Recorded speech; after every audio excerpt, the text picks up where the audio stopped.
మనము అంశాన్ని ప్రారంభం చేసుకున్నాము. గత వారంలో మనము కొన్ని సంగతులని నేర్చుకున్నాం. మనం రక్షణ గురించి సంగతులను మనం నేర్చుకున్నాం. అయితే మొదటి శతాబ్దంలో సంఘం ఎలాగూ ప్రారంభమైంది అనే సంగతి మనం నేర్చుకున్నాము. ఆది సంఘ అపోస్తలులో పేతురు గారి యొక్క ప్రసంగం ద్వారా ఆ యొక్క స్వార్థ మాటల వలన ఇశ్రాయేల్ జనాంగము స్వార్థ విని విశ్వసించి రక్షణ పొందినట్లుగా ఈ యొక్క రక్షణ పొందిన వారే క్రీస్తు సంఘంగా పిలువబడిన వారని, ఈ యొక్క రక్షణ పొందిన వారే క్రీస్తు రక్తంలో కడగబడిన వారని, ఈ యొక్క రక్షణ పొందిన వారే బాప్తిసం పొందుకున్న వారని, ఈ యొక్క రక్షణలో ప్రవేశించిన వారే తమ పాపాలను ఒప్పుకొని జీవించేవారని సంగతులు మనం గత వారం నేర్చుకున్నాము. అలాగే కొనసాగిస్తూ ఆ యొక్క సంగతుల్ని మనం అనుసరిస్తూ మరి యొక్క సంగతులు మనము నేర్చుకున్నాము. కనుక మనము మొట్టమొదటిగా ఆలోచించాల్సిన విషయం ఏంటంటే, మనం భూలోకంలో నివసించుతున్నాను ఆత్మ సంబంధమైన సంగతులను మనము అనుసరిస్తున్నామనే సంగతులను మనం మర్చిపోకుండా ఉండాల్సిన అవసరం ఉంది. ఆత్మ సంబంధమైన సంగతులను మనము భూలోకంలో అనుసరించాలి అని అంటే మొదటిగా పరలోక సంబంధమైన అనుగ్రహాన్ని మనం పొందుకోవాల్సిన అవసరం ఉంది. పరలోక సంబంధమైన అనుగ్రహం ఏమిటిది? పరలోక సంబంధమైన అనుగ్రహము మనం పొందుకోకపోతే మనము ఆత్మ సంబంధమైన జీవితము భూలోకంలో జీవించలేం. అవునా కాదా? పరలోక సంబంధమైన ఆశీర్వాదం మనం పొందుకుంటేనే తప్ప ఈ యొక్క భూలోకంలో మనము వాటిని పొందుకోలేం.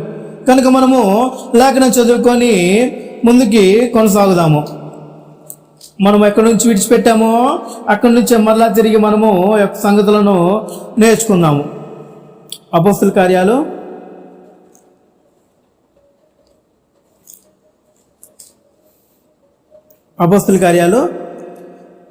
2వ అధ్యాయము మనం 36 వచనం దగ్గర విడిచిపెట్టాము గత వారంలో. కనుక మనము ఇక్కడి నుంచి మరలా ప్రారంభించేద్దాము. యెరూషలేములో అంట స్వార్థ ప్రకటించేశారంట. పెంతెకొస్తు దినం పొడుగునా స్వార్థ విన్న తర్వాత అక్కడ ఉన్న ఇశ్రాయేలు జనాంగం ఇప్పుడు తిరిగి పేతురుతో మాట్లాడుతూ ఉన్నారు. స్వార్థ విన్న ఇశ్రాయేలీలు తిరిగి పేతురుతో మాట్లాడుతున్నారు. ఏమని మాట్లాడుతున్నారో చదివి మనం ముందుకు కొనసాగుదాం.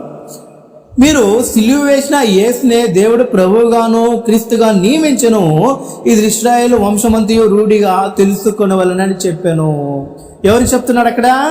ఇశ్రాయేలీల వంశమంతా కూడా తెలుసుకోవాలంటే ఏమని తెలుసుకోవాలి?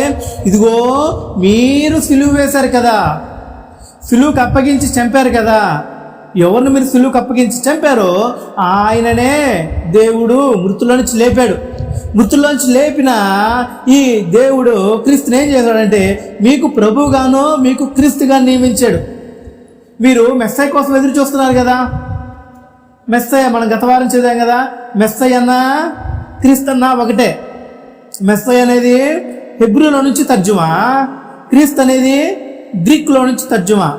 మెస్సయ్య అనేది మెస్సియాహ్ అనే పదంలో నుంచి తర్జుమా అనమాట తెలుగులోకి మెస్సియా.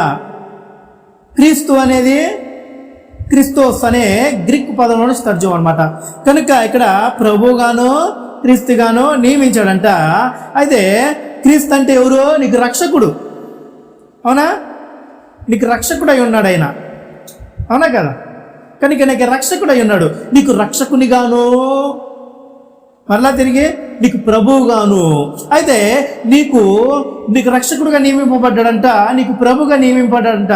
అయితే ఈ రక్షకుడు ప్రభు ఎవరికనంటే తన రక్తంతో ఎవరైతే కడగబడతారో వారిని ఈయన కాచి కాపాడుతూ ఉంటాడు. ఏం చేస్తూ ఉంటాడు? వారిని ఈయన కాచి కాపాడుతూ ఉంటాడు. అందుకే ఇశ్రాయేలుకి తెలియచేస్తా ఉన్నాడు, ఇదిగో మీరు సిలువ వేసిన యేసుని దేవుడు ప్రభువుగాను క్రీస్తుగాను నియమించెను. కనుక ఇప్పుడు నేను పరిపాలన చేసే రాజు ఎవరు? క్రీస్తు ప్రభు. క్రీస్తు ప్రభు ఆయన్ని పరిపాలన చేస్తున్నాడు. ఇప్పుడు నిన్ను పరిపాలన చేయడానికి నియమించాడు ఆయన. ఎవరిని పరిపాలన చేయటానికి? క్రీస్తు రక్తంలో కడగబడిన వారిని పరిపాలన చేయటానికి. క్రీస్తు రక్తంలో కడగబడిన వారు ఎవరు? తమ పాపములని ఒప్పుకొని మారు మనస్సు పొంది పాపక్షమాపణ నిమిత్తము బాప్తిసం పొందిన వారు వీరు దేవుని యొక్క రక్షణలోనికి ప్రవేశిస్తారు.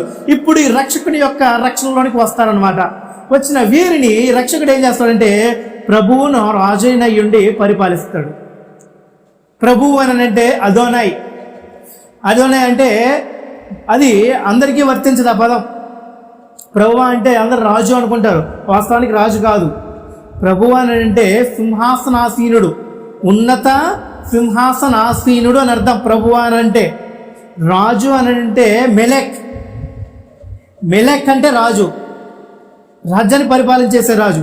ఇది సహజంగా రాజులకు వాడిన పదము, మెలెక్ అనే పదము. అయితే ప్రభువైన యేసుక్రీస్తు వారు పరిపాలన చేస్తాడు, కానీ ఈయనకి మెలెక్ అనే వాడబల్ల. హెబ్రీలో చూసినట్లయితే అదోనాయ్ అని వాడటం జరిగింది. కనుక అది ఉన్నత సింహాసనాసీనుడిగా ఉండి ఈయన ఏం చేస్తాడంటే రక్షకుడు అయి ఉండి పరిపాలన చేస్తూ ఉంటాడు. ఎవరిని పరిపాలన చేస్తూ ఉంటాడు? క్రీస్తు రక్తంలో కడగబడిన వారిని పరిపాలన చేస్తూ ఉంటాడు. కనుక ఇప్పుడు చెప్తా ఉన్నాడు, ఇదిగో మీరు ఎవరినైతే సిలువ వేశారో, ఎవరినైతే మరణానికి అప్పగించారో ఆయనని మరణం బంధించి ఉంచుట అసాధ్యం గనక దేవుడు ఆయనని మృతుల్లో నుంచి లేపాను. అందుకే ఇక్కడ మనకి లేఖనం ఏమని తెలియచేస్తా ఉంది, ఒకసారి చూద్దాం.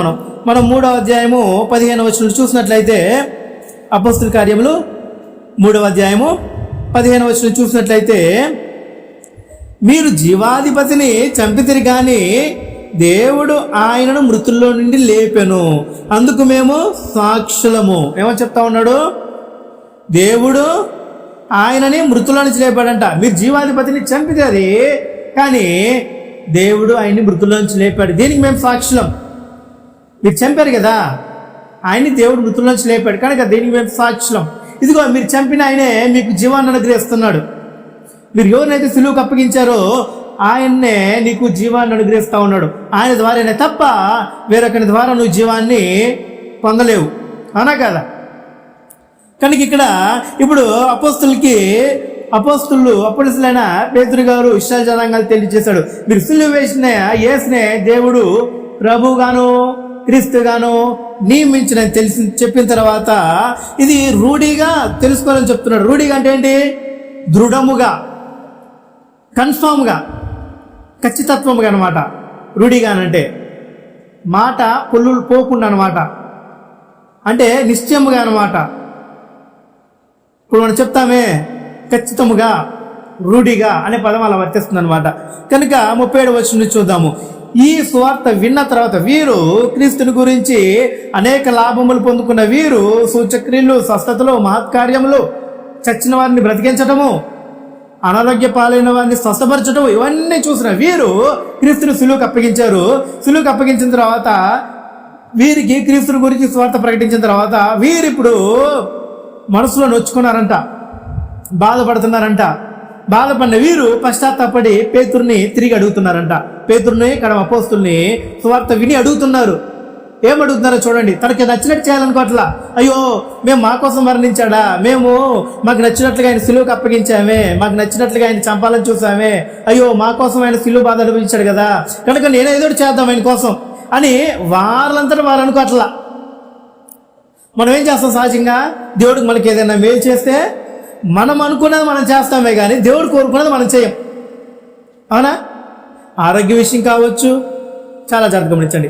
అనారోగ్య విషయం కావచ్చు, ఆర్థిక విషయం కావచ్చు, ఇంకా పట్లాటలు కావచ్చు, ఏదో ఒక విషయాలను కావచ్చు, ఏ విషయమైనా కానివ్వండి, మనము జరిగినప్పుడు దేవునికి కృతజ్ఞతగా దేవుడు కోరుకున్నట్టుగా ఇవ్వాలనుకోము, మనకు నచ్చినట్టుగా మనం ఇవ్వాలనుకుంటాం, అవునా కాదా?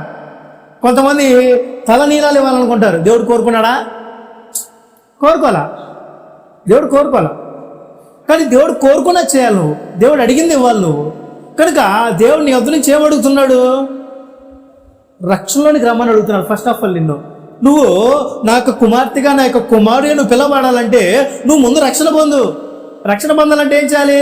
నీ పాపక్షమాపణ నిమిత్తము నువ్వు మారు మనసు పొంది, పాపక్షమాపణ నిమిత్తం మారు మనసు పొంది నీ పాపమును ఒప్పుకొని నువ్వు బాప్తిసం పొందాల్సిన అవసరం ఉంది. ఇది కోరుకుంటున్నాడు దేవుడు. కనుక వీరు ఇప్పుడు ఇక్కడ క్రీస్తును సిలువేశారు, ఆ సంగతి వీళ్ళు తెలుసుకున్నారు. మేము వేసింది ఎవరినే కాదు, పరలోకం నుంచి దేవుని ఎదురించి పంపబడిన మెస్సయ్యనే సిలువేశాము అనే సంగతులు తెలుసుకున్న వీరు తమకు నచ్చినట్టుగా చేయాలనుకోవట్లేదంట, తమకు మనసు తోచినట్లుగా అనుసరించాలనుకోవట్లేదంట, పితృపారంపర్యమైన వ్యర్థ ప్రవర్తనలను బట్టి నడవాలనుకోవట్లేదంట. ఎవరి ద్వారా అయితే సువార్త వినిపింపబడిందో, ఎవరి ద్వారా అయితే క్రీస్తు మరణ, శిలువ మరణ సువార్త, పునరుత్థానము యొక్క సంగతులను బోధింపబడినాయో, ఎవరి ద్వారా అయితే సంగతులను నేర్చుకొని విన్నారో, ఎవరు అడుగుతున్నారు? ఈ 1000 మంది సంఖ్య జనము పేతురుని అడుగుతున్నారు. ఏమని? అయితే ఇప్పుడు మేమేం చేయాలి అని. ఏమడుగుతున్నారు? అయితే మేమేం చేయాలి? నువ్వు క్రీస్తుని విశ్వసిస్తున్నావా? విశ్వసిస్తున్నారంట. ఏమని విశ్వసిస్తున్నారు? యేసు దేవుని కుమారుడైన క్రీస్తుని విశ్వసిస్తా ఉన్నారు. కనుక మేమేం చేయాలని చెప్పేసి పేతురును అపోస్తులను అడిగారంట. అప్పుడు పేతురు చెప్తా ఉంటాడంట. మనం చదువుకుందాం 37వ వచనంలో. అపోస్తుల కార్యాలు 2వ అధ్యాయము 37వ వచనము. వారు ఈ మాట విని హృదయంలో నొచ్చుకొని, ఆ పదం యొక్క లోతు, ఆ యొక్క వెయిట్, ఆ యొక్క బరువు చూడండి ఎలా ఉంటుందో. వారు ఈ మాటలు విని హృదయంలో నొచ్చుకొని, ఫుట్ వర్క్ల కింద 1 అనేస్తుంది చూడండి. మూల భాషలో పొడవబడి, ఏమనుందండి? మూల భాషలో పొడవబడి హృదయంలో నొచ్చుకున్నారంట. ఈ యొక్క పదాన్ని మనం ఎక్కడ చూడగలము? ఆది కాండంలో యెహోవా దేవుని దగ్గర చూడగలం. ఈ భూమి మీద నరులను చేసినందుకు దేవుడు హృదయంలో నొచ్చుకున్నాడంట. అవునా? ఆ యొక్క పదము లోతు చూడండి, ఎంత ఉన్నతమైన పదము. బాధపడటం కాదంట, దిగులు చెందటం కాదంట. క్రీస్తు ప్రభు మీద చాలా మంది జాలి పడతారు. అయ్యో క్రీస్తు ప్రభుని సిలువేశారు అని చెప్పేసి ఇక్కడ కూర్చొని తల్లులు కానీ, చెల్లెలు కానీ, తండ్రులు కానీ, తమ్ముళ్ళు కానీ ఏం చేస్తారు? జాలి పడతారు క్రీస్తు ప్రభు మీద. అవునా కదా? జాలి పడమని చెప్పట్లా. నువ్వు చూపించాల్సింది జాలి కాదు. క్రీస్తు ప్రభు పట్ల నువ్వు చూపించాల్సింది జాలి కాదు, ప్రేమ. ఇక్కడ వాళ్ళు అదే చూపిస్తున్నారు. ఇక్కడ మా మెస్సయ్య కోసం మేము ఎదురు చూసాము. ఇప్పటి వరకు వీరు మెస్సయ్య అంటే భౌతిక సంబంధమైన ఒక రాజ్యాన్ని పరిపాలన జరుగుతుందని ఆలోచన చేస్తా ఉన్నారే కానీ ఆత్మ సంబంధమైన రాజ్య పరిపాలన జరుగుతుందనే సంగతిని ఇప్పుడు తెలుసుకున్నారు వీరు. ఇప్పుడు పేతురు యొక్క ప్రసంగం తర్వాత తెలుసుకున్నారనమాట. అప్పుడు వారి యొక్క మనోనేత్రాలు తెరవబడినాయి, వారి యొక్క హృదయం తెరవబడింది. దేవుని యొక్క జ్ఞానం వారి యొక్క హృదయంలోనికి ప్రవేశించింది. వాక్యం విత్తనము ఖడ్గంతో ఎలాగా గుండెల్లోకి పొడవబడింది. ఎలాగా? యేసు దేవుని కుమారుడైన క్రీస్తు, నువ్వు ఎవరి కోసమైతే ఎదురు చూస్తున్నావో ఆయన్ని మీరు సిలువ వేసి చంపేశారు.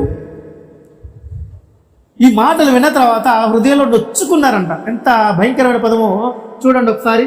ఆ పదము హృదయంలో నొచ్చుకున్నారంట. పదే పదే పదాన్ని ఎందుకు చెబుతా ఉన్నానంటే ఆ యొక్క పదము ఉన్నత స్థానము, ఆ యొక్క విలువ ఆలోచించేయండి. హృదయంలో పొడవబడారంట. ఆ యొక్క మాట తీవ్రతను బట్టి వారి యొక్క హృదయ తలంపు ఎలా ఉందో చూడండి. అప్పటి వరకు ఎవరి మాట వినని వీరు క్రీస్తు ప్రభుని చంపాలని కక్షగట్టి కరుడు గట్టిన తీవ్రవాదలాగా ప్రవర్తించిన వీరు ఒక్కసారిగా స్వార్థ విన్న తర్వాత, క్రీస్తుని గురించి తెలుసుకున్న తర్వాత దేవుని యొక్క ప్రేమకి ఆకర్షితులై, క్రీస్తు ప్రభు యొక్క శిలువ మరణాన్ని చూసి ప్రేమకి ఆకర్షితులై దేవుని యొక్క ప్రేమ వారిని ఏమో చేస్తుంది? ఎలా బలవంతం చేస్తుంది? మేమేం చెయ్యాలి? ఇప్పుడు పేతురును అపోస్తులు అడుగుతున్నారంట. హృదయంలో నొచ్చుకున్నారంట. వారి మాటలు విని హృదయంలో నొచ్చుకొని, సహోదరులారా మేమేమి చేయటమని పేతురును అపోస్తులను అడగగా, సొంత నిర్ణయాలు తీసుకోవట్లా. సొంత నిర్ణయాలు తీసుకోవట్లా. పేతురును అపోస్తులను అడిగారంట, హృదయంలో నొచ్చుకొని మేమేం చెయ్యాలి అని. అప్పుడు పేతురు చెప్తా ఉన్నాడు ఏం చెయ్యాలో. 38వ వచనం. పేతురు, మీరు మారు మనస్సు పొంది పాప క్షమాపణ నిమిత్తము ప్రతి వాడు యేసుక్రీస్తు నామమున బాప్తిసం పొందుడి, అప్పుడు మీరు పరిశుద్ధాత్మను వరం పొందుదురు. ఏమో చెప్తా ఉన్నాడు? మీరు మారు మనస్సు పొంది పాప క్షమాపణ నిమిత్తము బాప్తిసం పొందుడి. మారు మనస్సును బాప్తిసానికి ముందు కలగాల, బాప్తిసం తర్వాత కలగాల? బాప్తిసానికి ముందు నీకు మారు మనస్సు కలగాలి, అవునా కదా? బాప్తిసానికి ముందు నీకు మారు మనస్సు కలగాలి. ఏంటి ఆ మారు మనసు? ఇక్కడ వీరికి ఏం కలిగింది? మారు మనస్సు కలిగింది వీరికి. ఇక్కడ ఇది ఎలా చెప్పగలం మనం? ఎలా చెప్పగలం? అప్పటి వరకు మీరు సిలువ వేసిన యేసునే అని మాట్లాడారు. ఎవరైతే సిలువ వేయించారో వారే ఇప్పుడు మేమేం చేయాలని అడుగుతున్నారు. ఇక్కడే కనపడుతుంది మనకు మారు మనస్సు. క్రీస్తు మాట వినకుండా, నేను మెస్సయ్యనని చెప్పినా కానీ నమ్మకుండా సిలువ వేసి చంపిన వీరే మరలా తిరిగి ఏం చెప్తున్నారు? మా కోసం చనిపోయాడు కదా, ఇప్పుడు మేమేం చేయాలి? హృదయంలో ఎందుకు పొడవబడింది అంటే క్రీస్తు ప్రభు యొక్క మరణానికి అంగీకరించిన వాళ్ళు వీరు. మాకు దేవుడు ఒక్కడే కదా, యెహోవా ఒక్కడే కదా. క్రీస్తు ఎవరు? దేవునితో సమానంగా చేసుకుంటున్నాడు. వీరికి తెలియదు. ఇప్పుడు మనము గత వారం మనం నేర్చుకున్నాం కొన్ని సంగతులు. దేవుడు అంటే ఏంటి అనేది, దేవుడు అంటే ఏంటి అనేది పూర్తి వివరణ ఇశ్రాయేలు జనాంగానికి కూడా తెలియదు కనుకనే క్రీస్తు దేవుడు అని చెప్పగలే. దేవుడు నువ్వు మాకు దేవుడు ఒక్కడే కదా, యెహోవా కదా, నువ్వు దేవుడు ఎలా అవుతావు అనే కోణంలో చూస్తూ ఉన్నారే కానీ యేసుక్రీస్తు నిత్యత్వంలో దైవత్వ విషయమై దేవుడిగా ఉన్నాడే సంగతి వారికి తెలియదు. ఈ సంగతుల్ని దేవుడు మనకు బయలుపరిచాడంటే మనం ఎంతో ధన్యులము, అవునా కాదా? వారికి అర్థం కాలా, కానీ మనకు అర్థమవుతుంది. కారణం మనకు ముందు వారు ఉన్నారు. వారు చేసిన పొరపాట్లు మనం చేయకుండా సరైన మార్గంలో వెళ్ళటానికి దేవాది దేవుడి యొక్క సంగతుల్ని మనకి గ్రంథంలో పొందుపరిచాడు, అవునా? కనుక మీరేం చేస్తూ ఉన్నారు?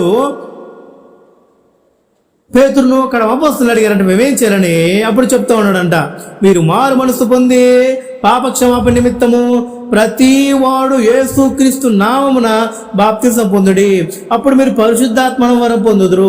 ఈ వాగ్దానము మీకును మీ పిల్లలకును దూరస్తులందరికీ అనగా ప్రభువైన మన దేవుడు తన యొద్దకు పిలిచిన వారికందరికీ చెందునని వారితో చెప్పాను. దేవుడి దగ్గరికి నువ్వు వెళ్తావా, ఆయన పిలుస్తాడా? చాలామంది ఏం చెప్తారంటే తనకు నచ్చినట్లుగా వాళ్ళు వెళ్తున్నాం అనుకుంటారే కానీ దేవుని యొక్క పిలుపు ఏర్పాటు ఒకటి ఉంటుంది. నువ్వు ఎప్పుడైతే ఈ యొక్క సత్యసువార్తని గ్రంథ ప్రకారంగా విని క్రీస్తు నీ కొరకు మరణించాడు, పరలోకంలో దేవుడు ఉన్నాడు, నీ పాపాలు క్షమిస్తాడు, తన ప్రియకుమారుని బలవటానికి భూమి మీదకి పంపించాడు అని నువ్వు ఎప్పుడైతే విశ్వాసం కలిగి ఉంటావో దేవుడు ఏం చేస్తాడంటే నీ హృదయంలోనికి తన యొక్క పిలుపుని ప్రవేశింపజేస్తాడు. ఏం చేస్తాడు? నీ యొక్క హృదయంలోనికి తన యొక్క పిలుపుని ప్రవేశింపజేస్తాడు. ఏమని?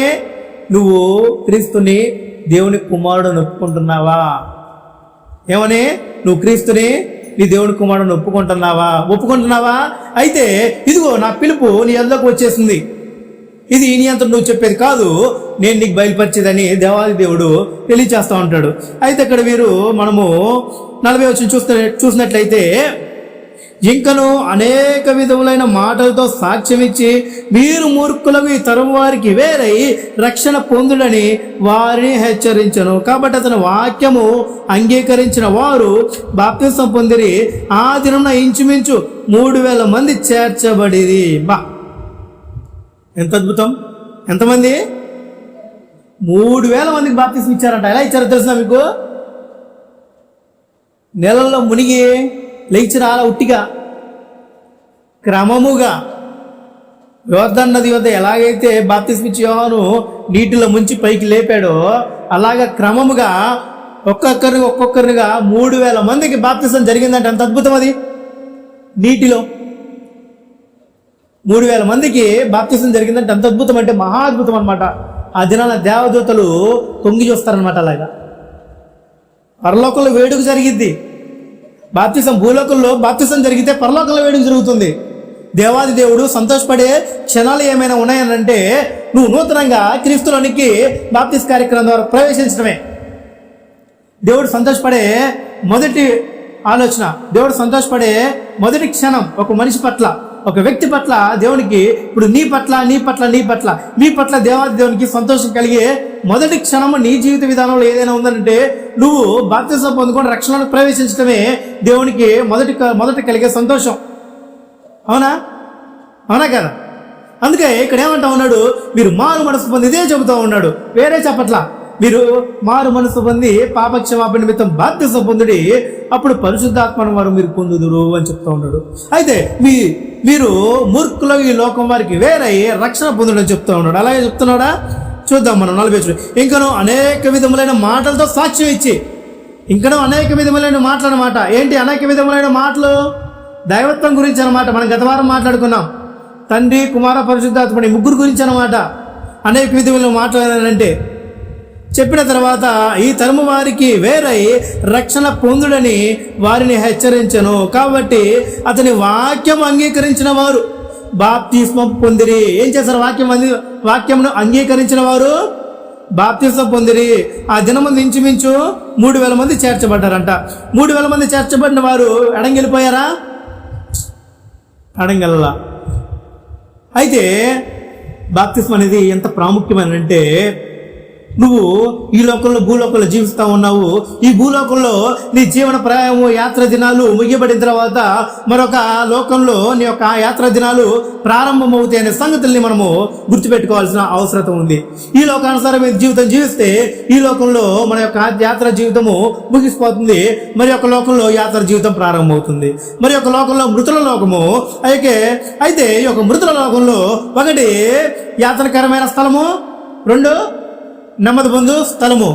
ఒకటి యాతనకరమైన స్థలము, ఒకటి నెమ్మదికరమైన స్థలము. ఈ రెండు స్థలాలకు వెళ్ళాలంటే భూలోకంలో నువ్వు తీసుకునే బాప్తిస్మ విధానం మీద ఆధారపడి ఉంటుంది. మరి ఒకటి బాప్తిస్మ తీసుకున్న తర్వాత నువ్వు జీవించే జీవిత విధానం మీద ఆధారపడి ఉంటుంది. అది నిర్ణయింపబడాలంటే భూలోకంలో నువ్వు సరైన మార్గంలోనే బాప్తిస్మాన్ని తీసుకున్నావా, దేవుడు కోరుకున్న విధానంలో బాప్తిస్మం తీసుకున్నావా, లేక నీవు కోరుకున్న విధానంలో బాప్తిస్మం తీసుకున్నావా? దేవుడు నాకు మేలు చేస్తాడు. మొన్నటి దినం ఒక వ్యక్తి నాతో చెప్పిన మాట, నాకు అనారోగ్య పాలయ్యాను, నాకు బైపాస్ సర్జరీ చేశారు, నేను చావుదాకి వెళ్ళొచ్చాను, దేవుడు నన్ను మళ్ళా తిరిగి పంపించాడు బతుకు నువ్వు అంటున్నాడు. నువ్వు అనుకుంటున్నావు ఎవరైనా చెప్పారా అన్నాడు. నాకు అనిపించింది అన్నాడు. అది అబద్ధం నాయన అని చెప్పా. అది అబద్ధం అని చెప్పా. అది నీ ఊహ మాత్రమే, అది నువ్వు అనుకుంటే జరిగేది కాదు. అందుకని ఆయన బాప్తిస్మం తీసుకున్నాడంట. చావు చివరిదాకా వెళ్ళొచ్చాడంట. అయితే దేవుడు వద్దు, నువ్వు ఇంకా బతికే కాలం ఉంది భూలోకంలో, వెళ్ళి నువ్వు జీవించని పంపించాడంట తన్ని. అది అబద్ధం. తన మాటలు అలా ఉన్నాయి, తెలియక మాట్లాడే మాటలు, అవగాహన లేని మాటలు. అలా దేవుడు తను అనారోగ్య స్థితి నుంచి తప్పించాడని తను బాప్తిస్మం తీసుకున్నాడంట. అది చల్లదు కదా. మరి నీకు మేలు కలిగిందో నువ్వు బాప్తిస్మం తీసుకుంటే అది చల్లదు. నీకు దేవుడు మేలు చేశాడనో, ఇంట్లో ఒక శుభకార్యాన్ని ఏర్పాటు చేశాడనో, అనారోగ్య స్థితిలో ఉన్న వాళ్ళు తప్పించాడనో, లేకపోతే దేవుడు ధనాన్ని సమకూర్చాడనో, ఉద్యోగం ఇచ్చాడనో, లేదా పెళ్లి జరుగుతుంది కాబట్టి పెళ్లికి ముందు ఎలా ప్రవర్తించారు ఏమో తెలియదు, అందుకు బాప్తిస్మం తీసుకున్నానంటే చెల్లేది కాదు. అది బైబిల్కి సంబంధించింది కాదు. అది మనుషుల యొక్క ఊహలు మాత్రమే. అది కానీ నువ్వు బాప్తిస్మం పొందుకోవాలంటే మొదటగా క్రీస్తుని గురించి నువ్వు వినాలంట. క్రీస్తుని గురించి వింటేనే నీకు విశ్వాసం కలగాలంట. క్రీస్తుని గురించి వింటేనే నీకు బాప్తిస్మం తీసుకున్న ఆలోచన రావాలంట.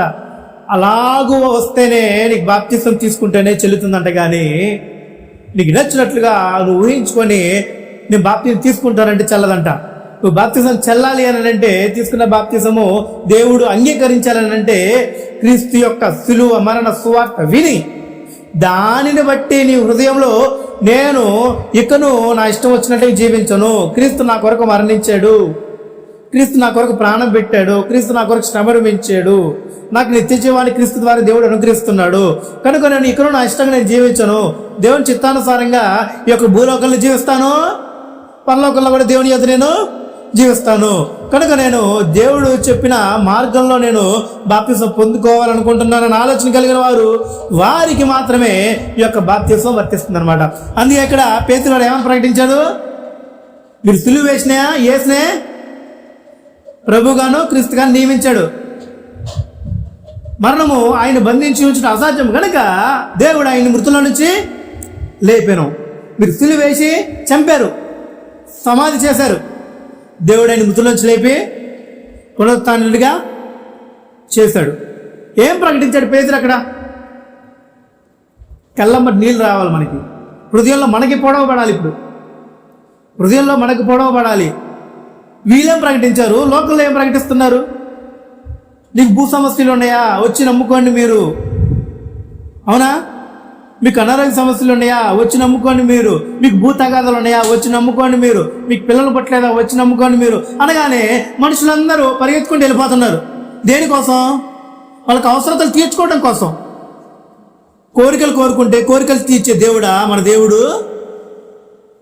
కోరికలు కోరితే కోరికలు తీర్చే దేవుడా మన దేవుడు? మన తండ్రి ఆయన. నువ్వు అడక్క మునిపే నీ అక్కర్లు తెలుసు. నిన్ను ప్రత్యేకించి నువ్వు ఆయన అడగాల్సిన అవసరం ఉందా? నువ్వు కోరుకోవాల్సిన అవసరం ఉందా?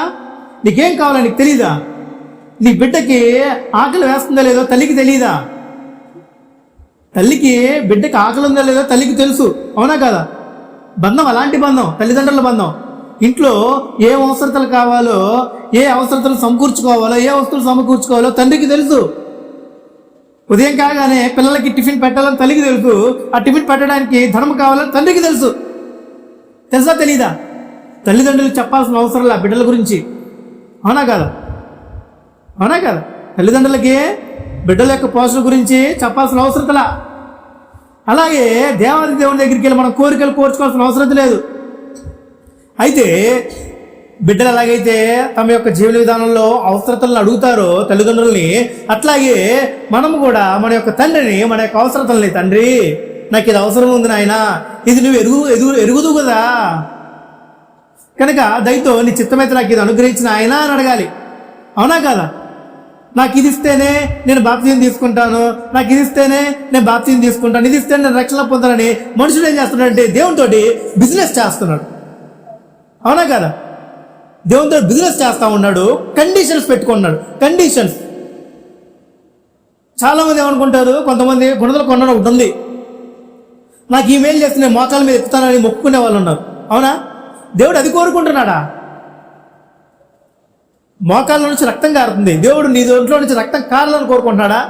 దేవుడు ఎప్పుడు కూడా మానవ దేహాన్ని నల్లకు కొట్టుకోవడానికి దేవుడు కోరుకోడు. అవునా?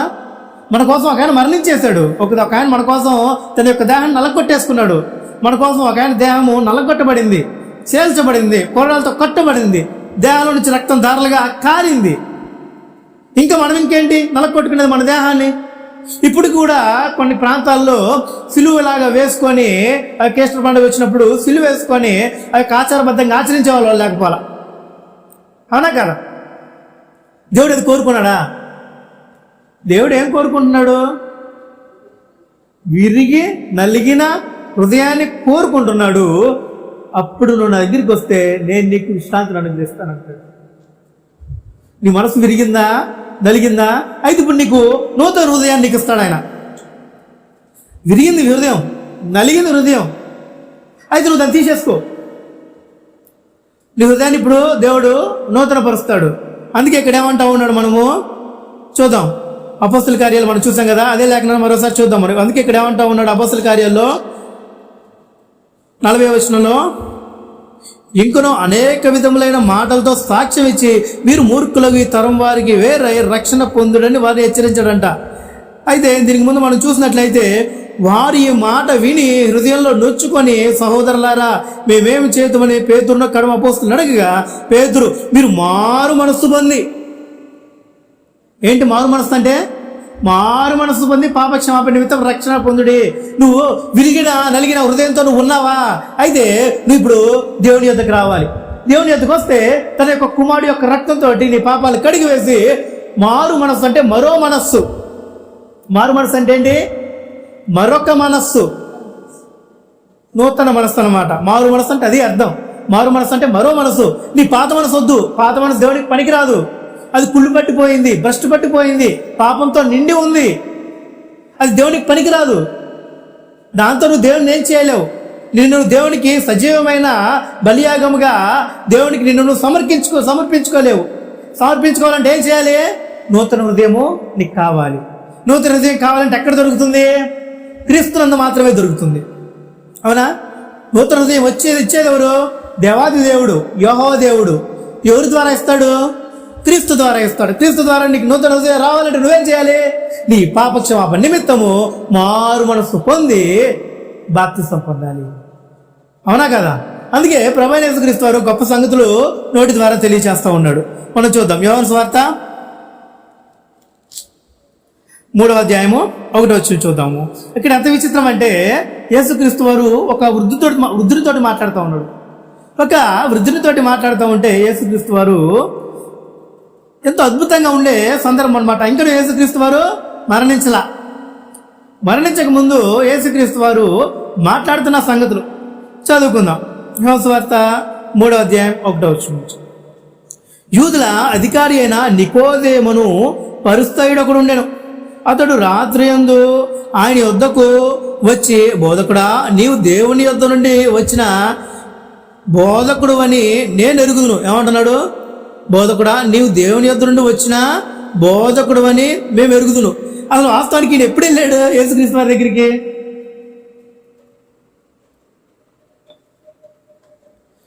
ఎప్పుడు వెళ్ళాడు? ఎవరైనా? యూదుల అధికారి అయినా నికోదేము, పరిసయ్యుడిన. పగలు వెళ్ళాల, రాత్రిపూట వెళ్ళాడు. ఎందుకంటే ఈయన పరిసయ్యుడు కదా, యూదుల్లో ఒక అధికారిగా ఉన్నాడు కదా, పరిసయ్యుడు కదా, మనుషులకు కనపడకుండా వెళ్ళాడు. ఈయన హృదయంలో ఏమో విశ్వాసం ఉంది. ఏమని? ఈయన దేవుని కుమారుడే, దేవుని ఎదురు నుంచి వచ్చాడని విశ్వాసం ఉంది. కానీ సమాజానికి భయపడి ఈయన ఏం చేశాడు? చీకట్లో వెళ్ళాడు. చీకట్లో వెళ్ళి మాట్లాడుతున్నాడు. వచ్చి, బోధకుడా, నీవు దేవుని యొద్ద నుండి వచ్చిన బోధకుడు అని మేము ఎరుగుదుము. దేవుని యొద్ద నుంచి వచ్చాడా? దేవునిగా నువ్వు వచ్చావు అంటున్నాడు ఇక్కడ. దేవుని యొద్ద నుంచి వచ్చాడు అంటే దేవుడు అక్కడ ఉన్నాడు, యెహోవా దేవుడు. ఆయన యొద్ద ఉన్నా ఈయన ఇక్కడికి వచ్చాడు అనమాట. అది నమ్ముతున్నాడు. ఆయన యెహోవా వచ్చాడని నమ్మట్లా. యెహోవా యొద్ద నుంచే దేవుని కుమారుడిగా భూలోకానికి వచ్చాడని నమ్ముతున్నాడంట, చెబుతున్నాడు. చూడండి, దేవుని యొద్ద నుంచి వచ్చిన బోధకుడు అని మేము ఎరుగుదుము. దేవుడు అతనికి తోడై ఉంటేనే గాని నేను చేయుచున్న సూచక క్రియలు ఎవడనూ చేయలేడని ఆయనతో చెప్పాను. అందుకు యేసు అతనితో, ఒకడు కొత్తగా జన్మించితేనే కానీ అతడు దేవుని రాజ్యంలో చూడలేడని నీతో నిశ్చయంగా చెప్తున్నాను. అది ఎంత విచిత్రం అంటే, నికోదేము అడిగిన సంగతులు వేరు, ప్రభువైన యేసుక్రీస్తు వారు చెప్తున్న సంగతులు వేరు. నికోదేము ఏమని విశ్వసిస్తున్నాడో యేసుక్రీస్తు వారికి తెలుసు. అయితే నికోదేము నమ్ముతున్న విశ్వాసం నిజమే, అది నువ్వు ఒప్పుకున్నా, ఓకే, దాని గురించి నేను నీకు బోధించను. యేసుక్రీస్తు వారు నేర్పిస్తున్న సమాచారం అక్కడ. వాస్తవానికి యేసుక్రీస్తు వారు ఇక్కడ సువార్త చెప్పాడు. క్రీస్తు వారు మరణించక ముందే సువార్త చెప్పాడు. ఇక్కడ చాలా జాగ్రత్తగా గమనించండి. యేసుక్రీస్తు వారు మరణించిన తర్వాత స్వార్థ ప్రకటన జరిగింది. ఏమని? సిలువ మరణ, సమాధి, పునరుత్థానము. అవునా? కానీ యేసుక్రీస్తు వారు మరణించక ముందే సిలువ మరణ స్వార్థని యేసుక్రీస్తు వారు ప్రకటించారు. తెలుసా సంగతి మీకు? ఎలాగో? నికోదేము ఏమని విశ్వసిస్తా ఉన్నాడు? నువ్వు దేవుని ఎదురు నుంచి వచ్చిన బోధకుడు అని నేను ఎరుగుదును. దేవుడు నీకు తోడై ఉంటేనే కానీ ఈ సూచక్రియలు మహత్కార్యంలో నువ్వు చేయలేవని మేము ఎరుగుదుము. అవునా? అయితే ఇప్పుడు నికోదేము యొక్క విశ్వాసం ఏంటి? దేవుని ఎదురు నుంచి వచ్చాడని, దేవుని కుమారుడుగా ఉన్నాడని ఆయన విశ్వాసం. అవునా? దేవుని ఎదురు నుంచి వచ్చాడంటేనే దేవుని కుమారుడని. అవునా? విశ్వాసం. ఓకే, విశ్వాసంలో స్థిరంగానే ఉన్నాడు. పరిసయ్యుడు కదా, మరి ఈయన అధికారి కదా, లేఖనాల్లో దిట్ట వీళ్ళు కనుక ఆయన గుర్తించిన ఈయనకి ఇప్పుడేం అవసరం? రక్షణ అవసరం.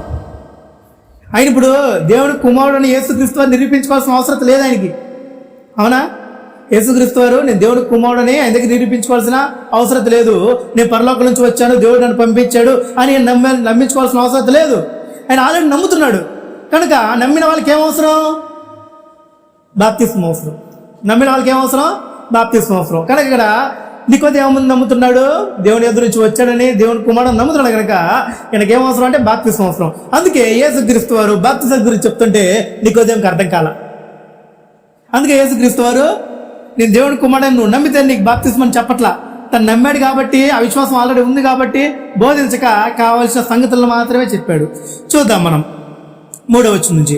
అందుకు యేసు అతడితో, ఒకడు కొత్తగా జన్మించితేనే కానీ అతడు దేవుని రాజ్యమును చూడలేడని నీతో నిశ్చయంగా చెప్పుచున్నాను నేను. అదేంటి కొత్తగా జన్మించడం? అసలు ఎంత ఆశ్చర్యపోయాడంటే ఇక్కడ నికోదేము 4వ వచనంలో. అందుకు నికోదేము, ముసలివాడునైనా మనుష్యుడు ఎలాగూ జన్మింపగలడు? రెండవ మారు తల్లి గర్భమందు ప్రవేశింపి జన్మించగలడా అని ఆయనను అడగగా, యేసు ఇట్లను, ఒకడు నీటి మూలముగాను ఆత్మ మూలముగాను జన్మించితేనే గాని దేవుని రాజ్యంలో ప్రవేశించలేడని నీతో నిశ్చయముగా చెప్పుచున్నాను నేను. శరీరము మూలముగా జన్మించినది శరీరమును, ఆత్మ మూలముగా జన్మించినది ఆత్మనై ఉన్నది. మీరు క్రొత్తగా జన్మింపవలనని నేను మీతో చెప్పినందుకు మీరు ఆశ్చర్యపడవద్దు. అవునా? గాలి తనకిష్టమైన చోటునకు విసరును, నీవు దాని శబ్దము విందువే గాని అది ఎక్కడి నుండి వచ్చునో ఎక్కడికి పోవునో నీకు తెలియదు.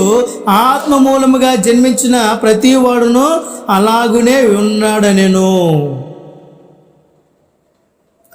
అదృశ్యమైనది చెప్తా ఉన్నాడు అనమాట.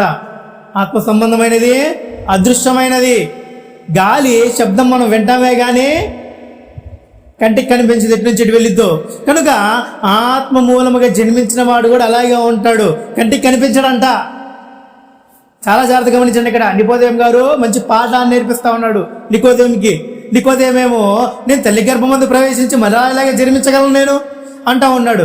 యేసుక్రీస్తు వారు ఏం చెప్తాడు అంటే, నాయనా నువ్వు కంటికి కనిపించే జన్మ గురించి నువ్వు ఆలోచన చేస్తా ఉన్నావు. ఇదిగో నీకు ఉదాహరణ చెప్తాను విను. ఇదిగో గాలి విసురుతుంది కదా, విసురున్న గాలి చెవికి వినపడుతుందా? వినపడుతుంది శబ్దం. కంటికి కనిపిస్తుందా? కనిపించదు. అలాగే నీ ఆత్మ సంబంధమైన జననం కూడా కంటికి కనిపించదు. కనిపిస్తుందా? కనిపించదు. మీకు అర్థమవుతుంది అనుకుంటా నేను చెప్పిన సంగతులు. మరలా చదువుదాము 7వ వచనము. మీరు క్రొత్తగా జన్మింపవలనని నేను మీతో చెప్పినందుకు ఆశ్చర్యపడవద్దు. ఆయనకు అర్థం కాల, భౌతిక సంబంధమైన జన్మం అనుకుంటున్నాడు ఆయన. ఇప్పుడు యేసుక్రీస్తు వారు ఏం చేస్తా ఉన్నాడు? ఆత్మ సంబంధమైన జన్మం గురించి వివరిస్తున్నాడు తనకి. మీరు క్రొత్తగా జన్మింపవలనని నేను మీతో చెప్పినందుకు ఆశ్చర్యపడవద్దు. గాలి తనకి ఇష్టమైన చోటునకు విసరును, నీవు దాని శబ్దం విందువు గాని ఎక్కడ నుండి వచ్చినో అక్కడికి పోవునో నీకు తెలియదు. ఆత్మ మూలముగా జన్మించిన ప్రతి వాడును అలాగనే ఉన్నాడు. అలా ఉన్నాడంట. అందుకు నికోదేము ఈ సంగతులు ఎలాగో సాధ్యములని ఆయనను అడుగగా, ఏ సీట్లను నీవు ఇశ్రాయేలుకు బోధకుడివై ఉండి వీటిని ఎరుగవా? మేము ఎరిగిన సంగతియే చెప్పుచున్నాము, చూచిన దానినే సాక్ష్యం ఇస్తున్నాము. మా సాక్ష్యము మీరు అంగీకరింపరని మీతో నిశ్చయంగా చెప్పుచున్నాను. కనుక ఇక్కడ మనకి ఎంత చక్కగా తెలియచేస్తూ ఉన్నాడంటే, యేసుక్రీస్తు వారు మరణానికి ముందే స్వార్థ చెప్పాడా? ఇక్కడ చెప్పాడు. ఏమని చెప్పాడు? నువ్వు ఆత్మ మూలంగా జన్మించాలి. నికోదేమేమో నేను తల్లి గర్భం ముందు ముసలవాడనైనా నేను, చూడండి, ముసలవాడనైనా నేను తల్లి గర్భం ముందు ప్రవేశించి మరలా ఎలా నేను జన్మించగలను? అర్థం కాల. ముసలివాడు, ధర్మశాస్త్రం పెరిగినవాడు, అర్థం కాల. ఆయన భౌతిక సంబంధమైన జన్మం గురించి ఆలోచన చేస్తున్నాడు. ఇప్పుడు యేసుక్రీస్తు వారికి అర్థమయ్యే రీతిలో చెప్పాడు. నువ్వు శబ్దం వింటావు కదా, కానీ నీ కంటికి కనిపించదు గాలి, అవునా? నీ ఆత్మ జననం కూడా అలాగే ఉంటుంది, కంటికి కనిపించదు. కంటికి కనిపిస్తుందా ఆత్మ? కంటికి కనిపించదు. కనుక ఆత్మ సంబంధం జన్మం ఉందా అంటే ఆత్మ సంబంధమైన జన్మ ఉంది. ఎలాగ ఉంది? నువ్వు క్రీస్తు యేసునందు బాప్తిస్మంలో ఒకటి జననము, ఇంకొకటి మరణము. విత్తినది చచ్చితేనే కానీ మరలా బ్రతకదు. కనుక మనం ఏమని విత్తాము? పాపాన్ని విత్తాం. ఈ పాపం విత్తింది చచ్చితేనే కానీ నువ్వు మరలా నూతన జన్మించడానికి అవకాశం లేదు. కనుక పాపాన్ని విత్తి ఉన్నాము, ఈ యొక్క పాపాన్ని చంపివేయాల. నువ్వు చంపితేనే నూతన హృదయం నీలోకి ప్రవేశిస్తుంది. నూతన హృదయాన్ని అనుగ్రహిస్తా అన్నాడు కదా, నువ్వు చంపితేనే నూతన హృదయము నీలో ప్రవేశిస్తుంది. ఈ నూతన హృదయంతో దేవుడు తన రాజులో చేర్చుకుంటాడు. కానీ గబ్బు కొట్టి భ్రష్టు పట్టిపోయి పాపంతో నిండి ఉన్న హృదయంతో దేవుడు రాజ్యంలో చేర్చుకోడు. నువ్వు రాజ్యంలో చేర్చుకోవాలనంటే మనం ఏం చేయాలి? నూతన హృదయాన్ని పొందుకోవాలి. నూతన హృదయాన్ని పొందుకోవాలని అంటే మన యొక్క పాత హృదయాన్ని తీసివేయాలి. పాత హృదయం పోవాలంటే ఏం చేయాలి? కడగబడాలి. దేని ద్వారా కడగబడాలి? క్రీస్తు రక్తము ద్వారా కడగబడాలి. క్రీస్తు రక్తం ద్వారా కడగబడితేనే నూతన హృదయం మనకి అనుగ్రహింపబడింది. క్రీస్తు రక్తంతో కడగబడకపోతే నూతన హృదయం ఉండదు, పాపపు హృదయమే ఉంటుంది. ఎలాగ పడితే అలాగా రక్తం కడగదు. ఇప్పుడు మనం మాట్లాడుకుంటున్నాం, యేసు దేవుని కుమారుని క్రీస్తుని నువ్వు నమ్ముతున్నావా? నమ్మితే నీకు జీవం అనుగ్రహిస్తాడు దేవుడు. నీ పాపములు క్రీస్తు యొక్క రక్తం ద్వారా మాత్రమే కడగబడతాయి అని నమ్ముతున్నావా? ఖచ్చితంగా ఆయన యొక్క రక్తం ద్వారా నీ పాపాలు కడిగివేయబడతాయి.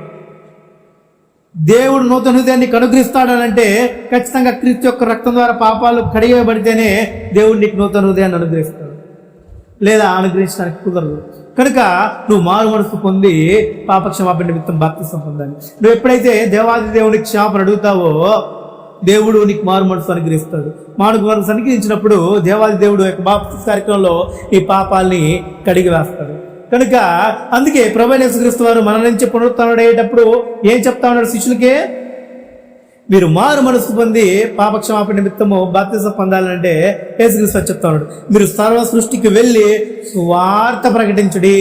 నమ్మి బాప్తిసం పొందిన వాడు రక్షింపబడు, కానీ నమ్మని వాడికి శిక్ష విధింపబడు. సువార్త ప్రకటింపబడండి, సువార్త ప్రకటించండి, సువార్త ప్రకటించండి అని చెప్తా ఉంటే ఈ యొక్క మనుషులు ఏం చేస్తా ఉన్నారంటే, పెళ్లి కాలేదా, అనారోగ్యంగా ఉందా, కాలు ఇరిగిందా, చెయ్యి ఇరిగిందా, పిల్లలు పుట్టలేదా, ఉద్యోగాలు రాలేదా, రండి మా యుద్ధకి మేము ప్రార్థనలు చేస్తాం. అట్టికాయలు ఇచ్చాడు ఒకడు, బయలుదేరాడు. అట్టికాయలు ఇస్తున్నాడు ఒకడు. ఎంత ప్రశ్నత్వం అది. కర్చీపులు అమ్ముతున్నాడు ఒకడు, కొబ్బరి నూనె అమ్ముతున్నాడు ఒకడు. ఇదా చెప్పింది బైబిల్? యేసుక్రీస్తు అది చెప్పాడా? చూడండి, లేఖనం చూడండి, యేసుక్రీస్తు ఏం చెప్పాడు? చెప్పా కదా, దేవుడు ఏ మార్గంలో ఆయన యుద్ధకి వెళ్ళాలో చెప్పేశాడు. ఆ మార్గంలో మనం వెళ్తేనే రక్షింపబడతాం. మనకు నచ్చినట్టుగా మనం వెళ్తే రక్షింపబడం. చూడండి, లేఖనం మనకి తేటగా తెలియజేస్తూ ఉంది. మత్తయి సువార్త లేదా మార్కు సువార్త ఏంటి? మార్కు సువార్త 16వ అధ్యాయము 15వ వచనం నుంచి. మార్కు సువార్త 16వ అధ్యాయము 15వ వచనం నుంచి యేసుక్రీస్తు వారు ఏం ప్రకటించమని చెప్పాడు, ఏం ప్రకటిస్తే రక్షింపబడతారో చెప్పాడు. మరియు మీరు సర్వలోకమునకు వెళ్ళి సర్వ సృష్టికి స్వార్థ ప్రకటించుడి. నమ్మి బాప్తిసం పొందినవాడు రక్షింపబడును, నమ్మని వానికి శిక్ష విధింపబడును. ఏమని చెప్తున్నాడు ఇక్కడ?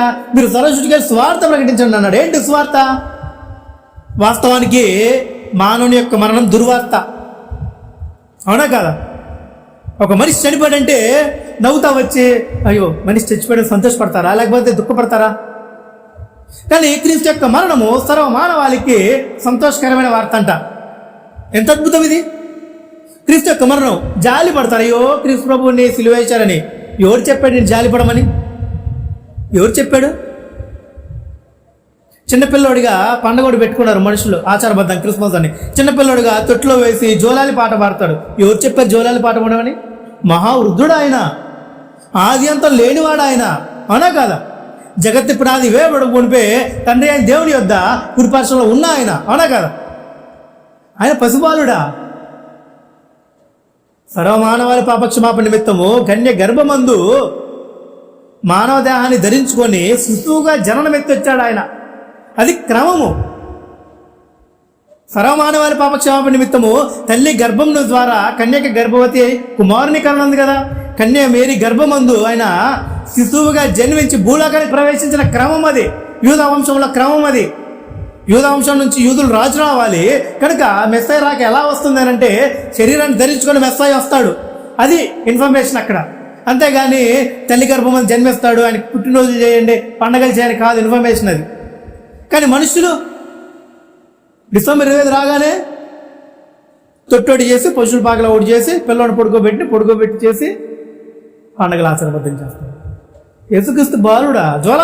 జోలాలి పాడతారా ఆయనకి? ఆలోచించండి.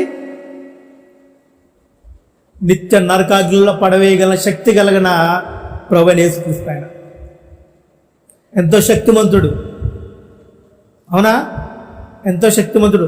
ప్రతి నేత్రం ఆయన్ని చూడగలదంట. భూలోకంలో ఉన్న ప్రతి నేత్రం చూడగలదనంటే ఆయన ఆకారం ఏంటి?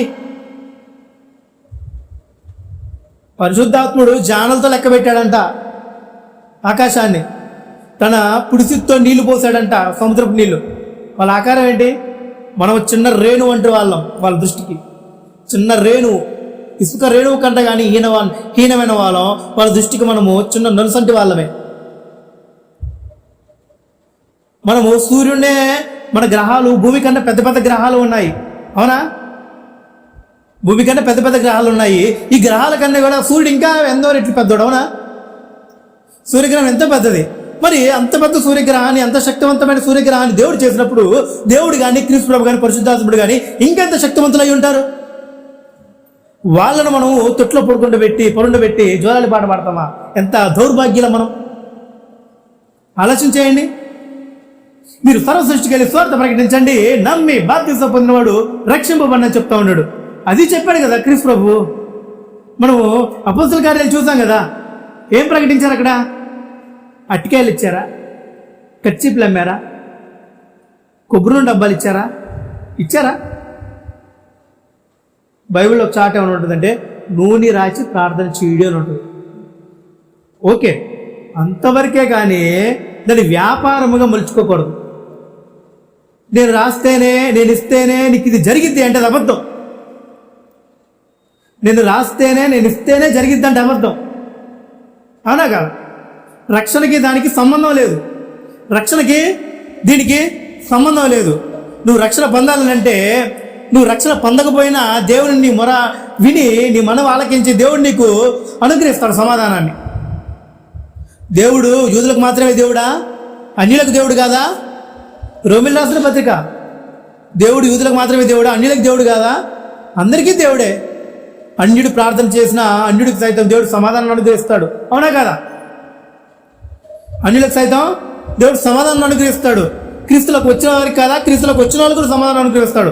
రక్షణకు సంబంధించి వేరు, నీ అవసరతలకు సంబంధించి వేరు. మనుషులు ఏం చేస్తా ఉన్నారు? చాలా జాగ్రత్తగా గమనించండి. నువ్వు రక్షణ యేసయ్యని నమ్ముకో, అసలు పదాలు కూడా చూడండి. నువ్వు దేవుని నమ్ముకో, యేసయ్యని నమ్ముకో. నీకు ఇబ్బందులుగా ఉన్నాయా? అనారోగ్య పాలయ్యావా? రోగపీడితుడిగా ఉన్నావా? వివాహం అవ్వట్లేదా? ఆర్థిక సమస్యగా ఉన్నదా? బిడ్డలు పట్టట్లేదా? అయితే నువ్వు నమ్ముకో, రక్షణ బంధువు నీకు అనుగ్రహిస్తాడు. అంటే నీకు ఇబ్బందులు ఉంటేనే నువ్వు రక్షణ పొందుకోవాలని ఆలోచన అంటే బిజినెస్ ఇది. నువ్వు రక్షణ పొందాలంటే నీ కొరకు క్రీస్తు ప్రభు మరణించాడనే విశ్వాసం నీలో ఉండాలి. నీ కోసం క్రీస్తు ప్రభు ప్రాణాన్ని పెట్టాడనే విశ్వాసం నీలో ఉండాలి. నీకు బదులుగా ఆయన సిలువ మీద తన యొక్క దేహాన్ని వేలాడ వేసుకున్నాడు విషయం నీకు ఆలోచన ఉండాలి. కొడాలతో 40 దెబ్బలు, కొడాలతో 40 దెబ్బలు, పిడిగుద్దులు, అరచేతులతో కొట్టడం, పిడిగుద్దులు వీపు మీద పెట్టి దబాయిచ్చి పిడిగుద్దులు గుద్దటం. ఎంతమంది జనసమూహం తెలుసా? గుట్టల గుట్టలు గుట్టల గుట్టలు జనసమూహం, వేలల్లో జనసమూహం, మధ్యలో ఒక్కడే. ఎంత దారుణం కొట్టారు తెలుసా? ఆయన్ని గుమ్మిగూడి కొట్టారు ఆయన్ని. ఎవరి కోసం ఇదంతా భరించింది? ఇది చెప్పట్లా. మానవులు రక్షణ పొందడానికి ఇది చెప్పట్లా. వాళ్ళు క్యాష్ చేసుకోవడానికి, ధనాలు సంపాదించుకోవడానికి మనుషులకి ఏమవసరం? మనుషులకి ఏమవసరం అంటే ప్రస్తుత పరిస్థితుల్లో అనారోగ్యం ఉందా? దీన్ని తీర్చుకోవాలి. ఆర్థిక సమస్య ఉందా? దీన్ని తీర్చుకోవాలి. గర్భఫలం లేదా? అది కావాలి. అవునా? ఇల్లు లేదా? ఇల్లు కావాలి. ఇది మనుషులు ఏంటంటే కోరికలు కోరుకుంటున్నారు. ఈ కోరికలు కోరుకున్న వీళ్ళని మనుషులు క్యాష్ చేసుకుని ఏం చేస్తారంటే, నీకు కోరిక తీరాలా? వచ్చేసే నమ్ముకో. ఇదేనా జరుగుతుంది సమాజంలో? ఈ కోరిక నీకు తీరాలా? వచ్చేసే నమ్ముకో. నువ్వు నమ్ముకున్నా నమ్ముకోకపోయినా నీ యొక్క యథార్థతను బట్టి దేవుడు నీకు అవసరం అయితే ఇస్తాడు. అది నువ్వు పొందుకోవాలంటే ఖచ్చితంగా నువ్వు రక్షణ పొందితేనే పొందుకుంటావంటే అది అబద్ధం. నువ్వు రక్షణలో రాకపోయినా కానీ దేవుడిని మరవింటాడు. కారణం ఏంటంటే దేవుడు అందరికీ దేవుడే. పుట్టి క్రైస్తవులకు మాత్రమే లేదా అన్ని జనులకే కాదు, దేవుడు సమస్తానికి దేవుడే. అన్ని జనులకైనా క్రైస్తవులకైనా దేవుడే. అవునా కాదా? తప్పిపోయిన కుమారుడు గ్రంథం చెప్పట్లా మనకి? తప్పిపోయి ఇంటిని విడిచి వెళ్ళిపోయాడు. ప్రేమించలేదా తండ్రి? తిరిగి వస్తా అప్పుడు చేర్చుకోలేదా? చూడదాం ఆఖరి ఒక లేఖన భాగం చూసుకొని మనము ఉపయోగించుకుందాము. అన్ని జనుల మొర కూడా దేవుడు ఆలకిస్తాడు. అయితే రక్షణ అనేది సువార్త విని క్రీస్తు యొక్క మరణాన్ని నువ్వు గుర్తెరిగి నీ కొరకు అది జరిగిందనే పశ్చాత్తాపంతో నీ కొరకు ఆయన మరణించడనే బాధ, తీవ్రత, ప్రేమ అవన్నీ కలిగి ఇయ్యంతట నీలో నా కొరకు నేను జీవించకూడదు, నేను పరిశుద్ధుడిగా జీవించాలి, నేను దేవుని కొరకు జీవించాలి, క్రీస్తు యొక్క అడుగుజాడలో నేను నడవాలి, నేను నిత్య జీవాన్ని పొందుకోవాలి అనే ఆలోచనతో నువ్వు బాప్తిజం పొందుకుంటేనే చెల్లిద్ది. కానీ వేరే ఏ ఆలోచనతో నువ్వు పొందుకున్నా అది బాప్తిజంగా పరిగణింపబడదు. కనుక మనము ఆఖరిగా లేఖనం చూసుకొని ముగించేస్తున్నాం. అపోస్తల కార్యాలు 10వ అధ్యాయం. ఇప్పుడు నేను మీకు సంగతిని పరిచయం చేశాను కదా, దాన్ని రూఢిపరచడానికి మీకు చెప్తున్నాను. ఎందుకంటే మీకు ఏది కావాలన్నా కావాలంటే మీరు కోరికలు కోరుకుంటారా? ఆ కోరిక మీకు తీరాలి అని అంటే మీరు యేసయ్యని నమ్ముకొని బాప్తిజం తీసుకోండి అని దుర్పాటు చేస్తున్నారు. అవునా? మీరు కోరికలు కోరుకుంటున్నారు కదా, ఆ కోరికలు తీరాలంటే మీరు యేసయ్యని నమ్ముకొని బాప్తిజం తీసుకొని రక్షణ పొందండి, మీకు ఆ కోరికలు తీరుస్తాడు అంటాడు. నువ్వు రక్షణ పొందకపోయినా దేవుడు నీ అవసరత ఎరిగినవాడు కనుక ఆ యొక్క తీవ్రత ఎక్కువైతే నువ్వు దేవుడికి మొరపెడితే నువ్వు రక్షణ పొందకపోయినా దేవుడు నీ అవసరత తీరుస్తాడనే సంగతిని మనం ఇప్పుడు చూద్దాం. అపోస్తల కార్యాలు 10వ అధ్యాయం మనం చదివే సందర్భం కొర్నేలి అన్యుడు, ఇశ్రాయేలీయుడు కాదు. చదువుదాం 10వ అధ్యాయము. అపోస్తల కార్యాలు 10వ అధ్యాయం 1వ వచనం నుంచి. ఇటలీ పటాలమనబడిన పటాలంలో శతాధిపతి అయిన కొర్నేలి ఒక భక్తిపరుడు ఉండెను. కైసరీలో ఉండను. శతాధిపతి అంటే 100 మందికి అధికారి. అతడు తన ఇంటి వారందరితో కూడా దేవుని యందు భయభక్తులు గడవాడై ఉండి ప్రజలకు బహు ధర్మము చేయుచు ఎల్లప్పుడూ దేవునికి ప్రార్థన చేయువాడు. ఎవరంట? కుటుంబంతో కలిసి ప్రార్థన చేస్తాడంట, ఉపవాసాలు. ఎవరినా? ఇశ్రాయేలీడా? అన్యుడు. చాలా జాగ్రత్తగా గమనించండి. ఎవరు ఇశ్రాయేలీడా? అన్యుడు. పగలు ఇంచుమించు 3 గంటల వేళ దేవదూత అతని వద్దకు వచ్చి కొర్నేలి అని పిలుచుట దర్శనమందు తేటగా అతనికి వినబడెను. అతడు దూత వైపు తేరి చూచి భయపడి, ప్రభువా ఏమని అడిగాను? అందుకు దూత, నీ ప్రార్థనలను నీ ధర్మ కార్యములను దేవుని సన్నిధికి జ్ఞాపకార్థంగా చేరినవి. ఇప్పుడు నీవు యొప్పేకు మనుషులను పంపి పేతులను మారుపేరు గల సీమను పిలిపించుకొని అతడు సముద్రపు ధరనున్న ఒక చర్మకారు ఇంట దిగి ఉన్నాడని చెప్పాను. అవునా? అయితే ఇక్కడ మనం చూసినట్లయితే సమాచారం, కొర్నేలి ఎవరు? అన్యుడు. దేవుడు విన్నాడా? నువ్వు క్రైస్తవుడు అవుతేనే దేవుడు నీ మొరవెంటాడా? నువ్వు రక్షణ పొందితేనే దేవుడు నీ మొరవెంటాడా? చూసాం గ్రంథంలో మనం. కానీ సమాజం ఏం చెప్తుంది మనకి? నువ్వు నమ్ముకుంటేనే నీకు ఇది జరుగుతుంది. అవునా? నువ్వు నమ్ముకుంటేనే నీకు ఇది జరుగుతుంది, నీకు నమ్ముకుంటేనే జరుగుతుంది అన్నారు సమాజంలో. నువ్వు నమ్ముకోపోయినా నువ్వు విశ్వాసం కలిగి యథార్థత కలిగి నీ దేవాది దేవుడని యెహోవా దేవునికి నువ్వు మొరపెడితే నీకు సమాధానం వస్తుందంట. కొర్నేలి క్రీస్తు గురించి తెలుసా? ప్రస్తావించలా. యెహోవా దేవునికి మొరపెడుతున్నాడు, యేసుక్రీస్తు కాదీనా, యెహోవా దేవునికి మొరపెడుతున్నాడు.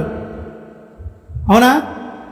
మొరపెడుతుంటే వచ్చాడంట, దేవుని యొద్దకి జ్ఞాపకార్థం చేయండి అంట. చూడండి ఎంత అద్భుతంగా ఉందో. 2వ వచనం, అతడు తన ఇంటి వారందరితో కూడా, ఎవరితో? ఇంటి వారందరితో కూడా దేవుని యందు భయభక్తులు గలవాడై ఉండి తన ప్రజలకు బహు ధర్మము చేయుచు ఎల్లప్పుడూ దేవుడికి ప్రార్థన చేయువాడు. పగలు ఇంచుమించు 3 గంటల వేళ దేవుని దూత అతని యొద్దకు వచ్చి కొర్నేలి అని పిలుచుట దర్శనమందు తేటగా అతనికి కనబడెను. అతడు దూత వైపు తేరి చూచి భయపడి ప్రభువా ఏమని అడిగాను? అందుకు దూత, నీ ప్రార్థనలో నీ ధర్మ కార్యములను దేవుని సన్నిధికి జ్ఞాపకార్థముగా చేరలేదా? మరి రక్షణ పొందాడు అతను? పొందలా. నువ్వు రక్షణ పొందు, నీలో యథార్థత ఉంది, నీతి ఉంది, ధర్మకార్యాలు ఉన్నాయి. నువ్వు రక్షణ పొందని వచ్చింది. దానికి సమాధానం ఏమని వచ్చింది? నువ్వు రక్షణ పొందని వచ్చింది. కనుక నువ్వు రక్షణ పొందకపోయినా కానీ దేవుడు నీ మరవెంటాడు అంటే మరవెంటాడు, సమాధానం అనుగ్రహిస్తాడు. కనుక ఈ యొక్క లోకంలో ఉన్న అన్యమతుల బోధలు విని మోసపోక గ్రంథంలో మనకి దేవుడు ఏ విధానంగా చెప్పాడో ఆ విధానంలోనే మనము ముందుకే కొనసాగాలి. కనుక మనం రక్షణ పొందాలంటే మనుషుల మాటలు వినాలా? క్రీస్తు ప్రభు యొక్క మాటలు వినాలా? క్రీస్తు ప్రభు యొక్క మాటలు వినాలి. కనుక మనం క్రీస్తు యొక్క మాటలు వినాలని అంటే మనం చదువుకుందాం. ఆఖరిగా మాటలు చూసి మనం ముగించేసుకుందాం. కొరింథీయులకు రాసిన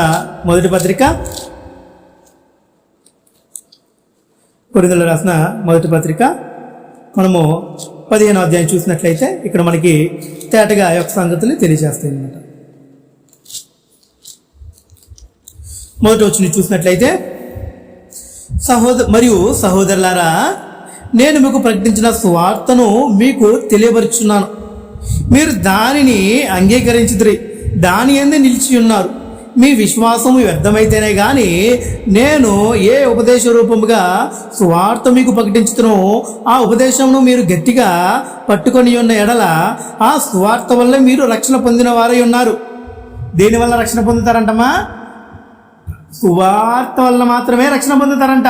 చాలా జాగ్రత్తగా గమనించండి. కేవలము అక్కడ తీసుకోవాల్సిన విధానం ఏంటంటే, కేవలం అంటే దాని వలన మాత్రమే అని అర్థం. చూడండి, ఏ ఉపదేశ రూపమును సువార్త మీకు ప్రకటించుతునో ఆ ఉపదేశమును మీకు గట్టిగా చేపట్టి ఉన్న ఎడల ఆ సువార్త వలనే మీరు రక్షణ పొంది ఉన్నారు. ఏ సువార్త వలన చెబుతున్నాడు? సువార్త అంటే ఏంటో చెబుతున్నాడు. చూడండి, నాకు ఇయ్యబడిన ఉపదేశంను మొదట మీకు అప్పగించుతున్నాయి. ఉపదేశం అంటే సువార్త అన్నమాట. నాకు ఇయ్యబడిన ఉపదేశంను మొదట మీకు అప్పగించుతుని, అదేమనగా లేఖనముల ప్రకారము క్రీస్తు మన పాపముల నిమిత్తము మృతి పొందెను, సమాధి చేయబడెను, లేఖనముల ప్రకారము 3వ దినమున లేపబడెను. ఇది నువ్వు విశ్వసిస్తున్నావా? ఎవరు మృతి పొందారు లేఖనాల ప్రకారము? క్రీస్తు. ఎవరి కొరకు? నా కొరకు అని రావాలి. ఎవరి కొరకు? నా కొరకు. నా కొరకైనా రావాలి, అందరి కొరకు కాదు. ఫస్ట్ ఆఫ్ ఆల్ నా కొరకు. ఎవరి కొరకు మరణించాడైనా? నా కొరకు మరణించాడు. ఎవరి కొరకు సమాధి చేయబడ్డాడైనా? నా కొరకు సమాధి చేయబడ్డాడైనా. ఎవరి కొరకు మృతిలోంచి లేపడ్డాడైనా? నా కొరకు మృతిలోంచి లేపడ్డాడైనా. ఆయన ఎలాగైతే మరణించాడో నీ పాపములు కూడా ఆయన యొక్క మరణంతో చచ్చిపోతాయి. సాదృశ్యం. ఆయన ఎలాగైతే సమాధి చేయబడ్డాడో నీ పాపములు కూడా సమాధి చేయబడతాయి. ఈ యొక్క పాత స్వభావము, ప్రాచీన స్వభావము సమాధి చేయబడుతుంది. ఆయన ఎలాగైతే మృతుల నుంచి దేవాదేవుడు ఆయన మృతుల నుంచి అలాగ లేపేవాడో అలాగే నిన్ను కూడా క్రీస్తుతో పాటు మృతుల నుంచి లేపుతాడు. ఆత్మ సంబంధమైన మరణం అన్నమాట. ఇది బాప్తిస్మానికి కూడా సాదృశ్యం అన్నమాట. కనుక మనము మరొక ప్రభుదినం వచ్చినప్పుడు ఈ యొక్క సంగతుల్నే ముందుకు కొనసాగిస్తూ బాప్తిజం గురించి మనం నేర్చుకుందాం. కనుక క్రీస్తు ప్రభు యొక్క మరణాన్ని గురించి, బాప్తిస్మం మనం ఎలా తీసుకుంటే అంగీకరింపబడుతుంది, అసలు బాప్తిస్మం అంటే ఏంటి అనేది మనము బైబిల్లో చూసాం. ప్రభువైన యేసుక్రీస్తు వారు మరణించక ముందే వార్తని తెలియజేశాడు. బాప్తిస్మం గురించి నికోదేము నేర్పించాడన్న సంగతిని చూసాం. మొదటి శతాబ్దంలో అపోస్తులు స్వార్థ ప్రకటన ఏంటి? అస్వార్థ, మరణము, సమాధి, పునరుత్థానం. ఇదే స్వార్థ. బైబిల్ చెప్పింది. ఆది కాండం నుంచి ప్రకటన గ్రంథం దాకా స్వార్థ కాదు.